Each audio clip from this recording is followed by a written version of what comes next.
It's Malara Green, and you're watching the Superwoman Project. I really hope that you enjoy.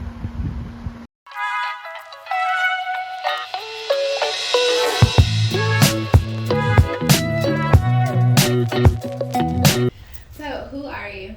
So my name is Tyeisha Amos. I am a resident in counseling in the state of Virginia. So I'm working towards being a licensed LPC. Yeah, that's about it. Okay. And what do you do? So right now I am a crisis responder. So I respond to mental health crisis calls. So you heard of like the 988 number, so the hotline now. So that's what I do. I respond to that, and then I also do outpatient on the side. Okay. So why do you do that? So I feel like this was always like a dream of mine, was to be part of the mental health field. Just because like my family had a lot of patterns and cycles and generational curses that we just swept underneath the rug. So I'm like, okay, I'm interested in the mind. So, and then just certain experiences that I have gone through, and I'm like, okay.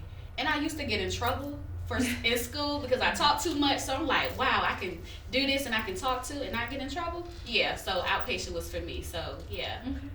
So going from being the person that got in trouble and trying to find your way and now helping other people, what has been the biggest lesson that you've learned?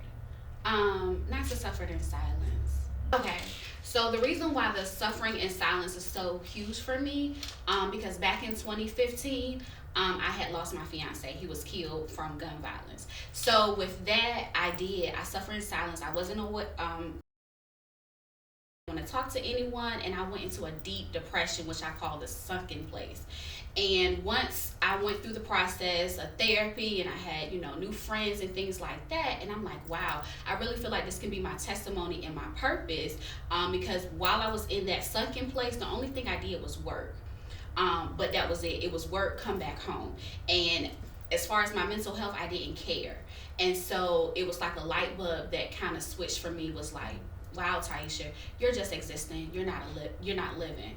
And so with that moment, something that simple, I'm like, yeah, you're right. Mm-hmm. So I want to take my story as like a testimony for people, like, well, look at me now. Mm-hmm. In the mental health field that battle with depression and even having suicidal thoughts, like, you can see the other side. Like, look at me now. And I would never have thought that this would be, my testimony, because I thought that was my reality. So that's why that's so important for me. Girl, if I could throw my everything at you, because honestly, what you just said is so many other mental health professionals, but we're afraid to share that part of ourselves because we feel like it's going to discount our qualifications, it's going to discount what we're saying. But I'm here to tell you, when you turn your pain into purpose and you marry your expertise with your experiences, then that's what creates an experience of transformation for every person that you work with. Yeah. So I definitely commend you, because that why is going to be powerful. That's going to be the thing that's going to speak to everybody. It's not going to be I'm here and I got these credentials. Right, it's going to be, no, I'm here and I know what suicidal thoughts look like. Mm-hmm. I'm here and I know what depression feels like and loss feels like, and I'm able to tell you on the other side how much beautiful it is. So girl, you definitely bomb, and I'm looking forward to seeing where you go.